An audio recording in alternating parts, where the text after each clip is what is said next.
Meus irmãos, o Evangelho de hoje inicia com a pergunta que aqueles homens fazem a Jesus: é verdade, Senhor, que poucos se salvarão, que poucos alcançarão a salvação?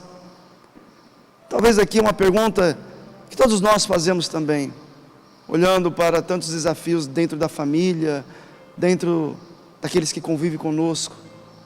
Meu Deus, será que este vai se salvar? Será que essas pessoas abrirão o coração aqui?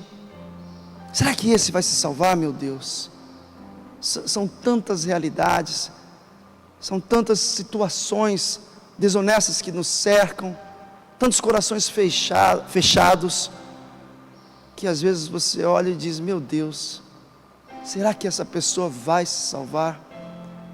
Mas o interessante é que Jesus, ao ouvir esse questionamento, essa pergunta, ele mostra num primeiro momento, entre aspas, não dá importância à preocupação se esse ou aquele se salvará.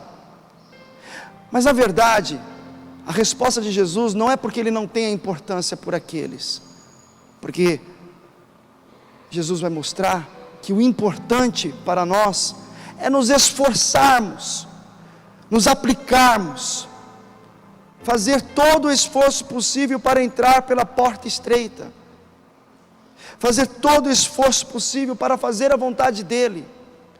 E nós sabemos qual é a vontade do Senhor: que nós evangelizemos, que nós anunciemos, que nós nos amemos, como vai mostrar o Evangelho de João 15, versículo 12: amai-vos uns aos outros.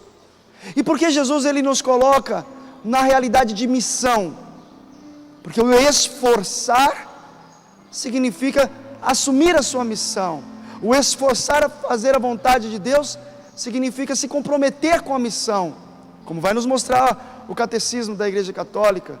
Se você pegar lá no Yucat, no caso, o catecismo que o Papa fez para os jovens, numa linguagem jovial, vai dizer: para que estamos nesse mundo? Estamos nesse mundo para conhecer e amar a Deus, como nós falamos na outra missa, na quarta-feira passada. Viver segundo a sua vontade, e um dia estarmos no céu. Viver segundo a sua vontade, fazer a sua vontade, se esforçar em fazer a sua vontade. Para quê, meus irmãos?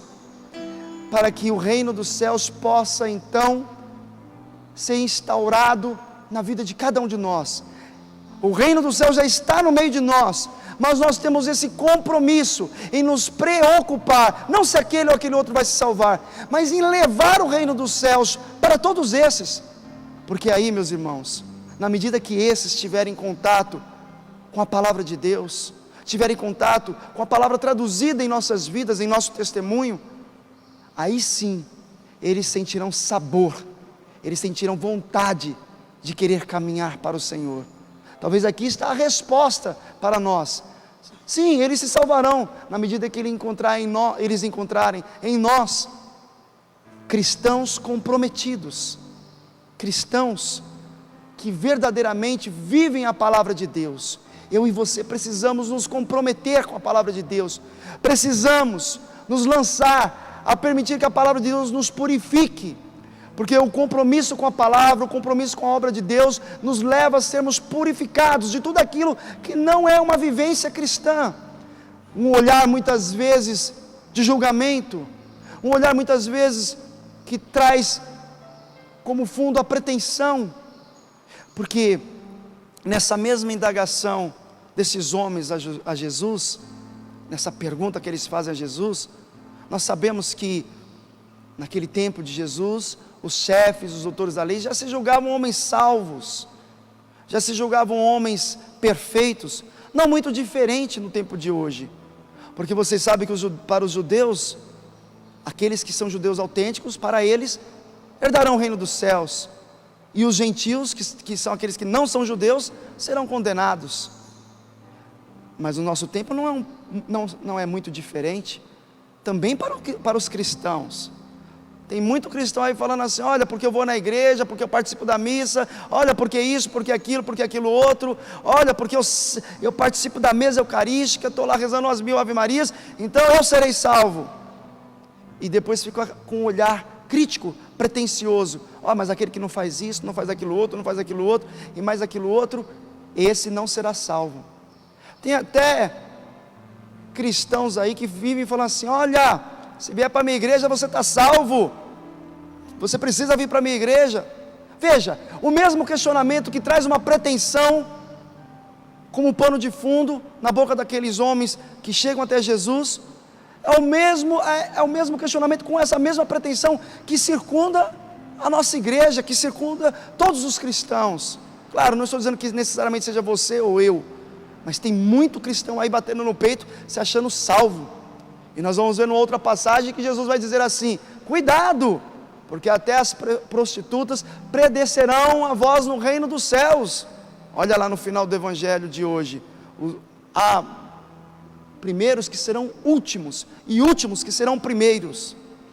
Então cuidado com essa pretensão, se achar alguém já salvo, de vir com uma pergunta parecendo até uma pergunta modesta: ah, Senhor, será que esses serão salvos?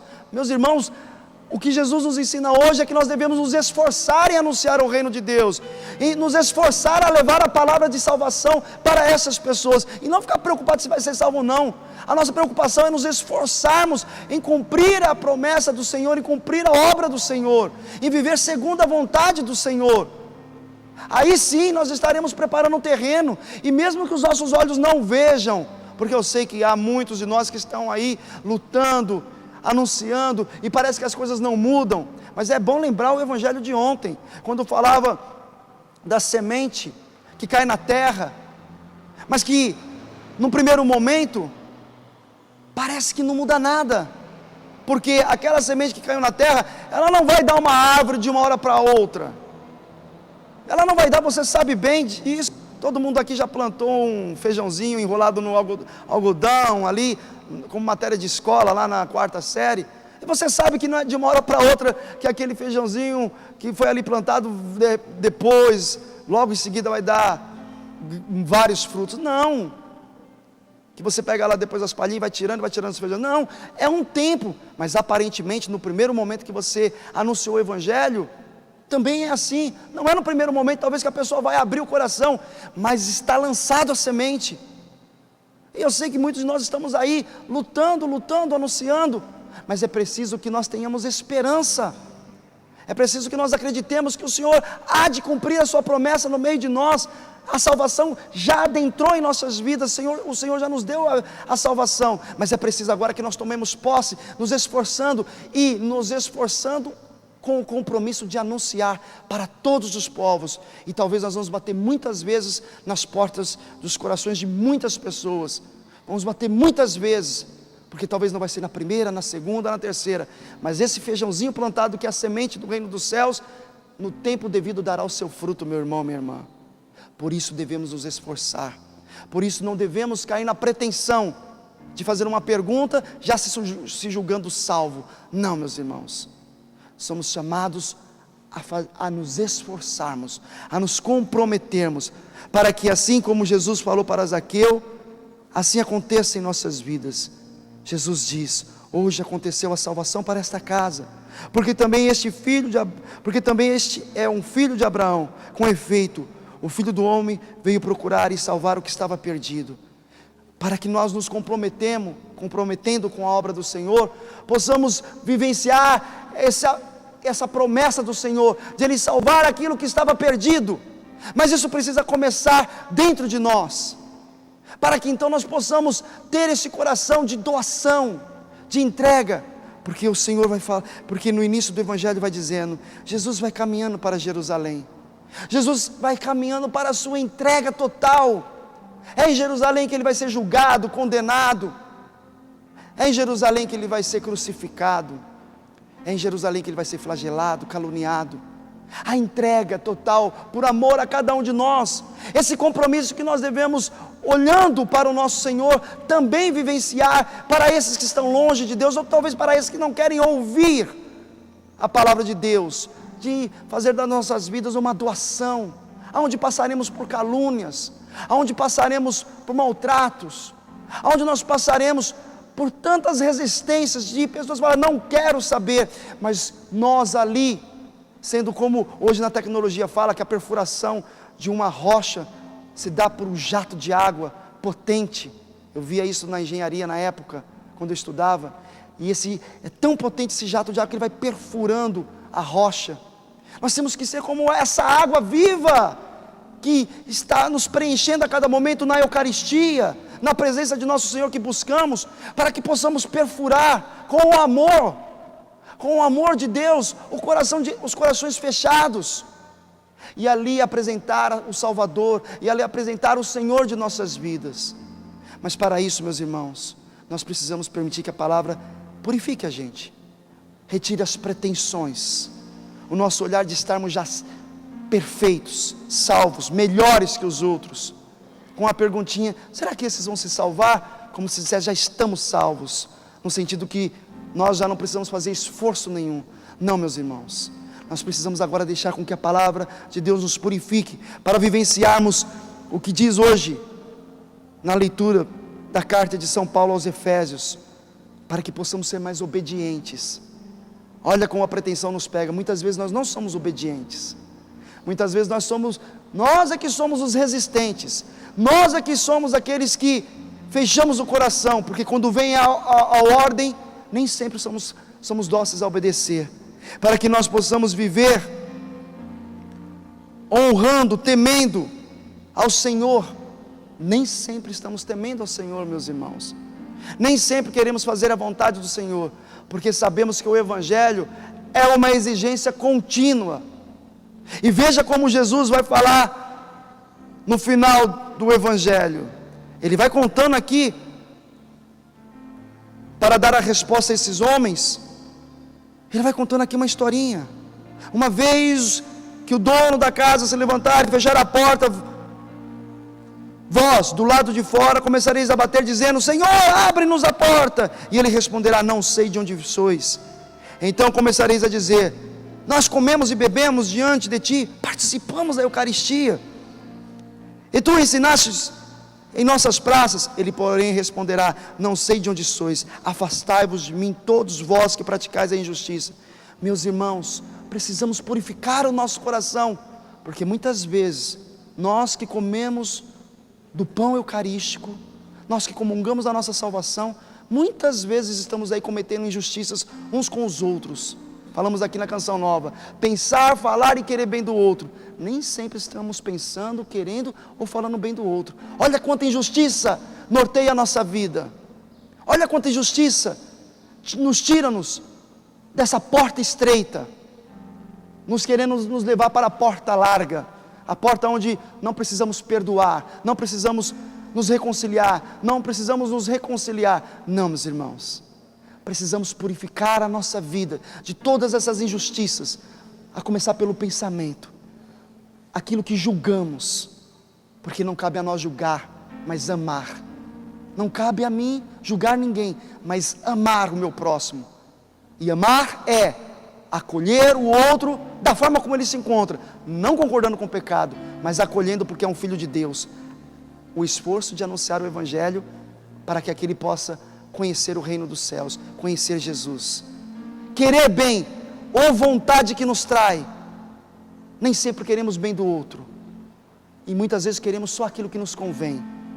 Precisamos purificar o nosso querer, pensar, querer e falar.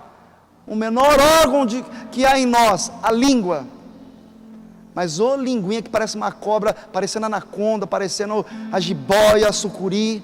Meu Deus, não abro a boca nesse momento. Brincadeirinha.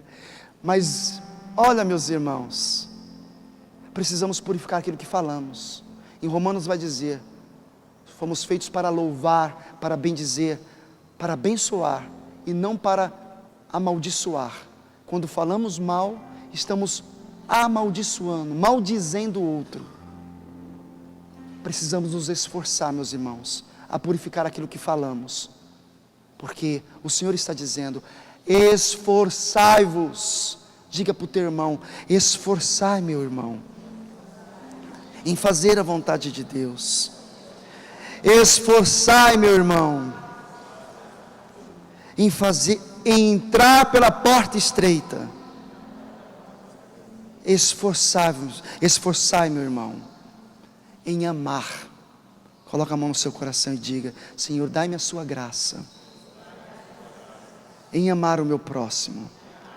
Dai-me a sua graça, Jesus, através da sua palavra, em me fortalecer, a romper com as injustiças que tantas vezes cometo, com o julgamento, com a desobediência, com a pretensão. Dai-me a sua graça, Jesus, de ter um coração manso e humilde como o vosso.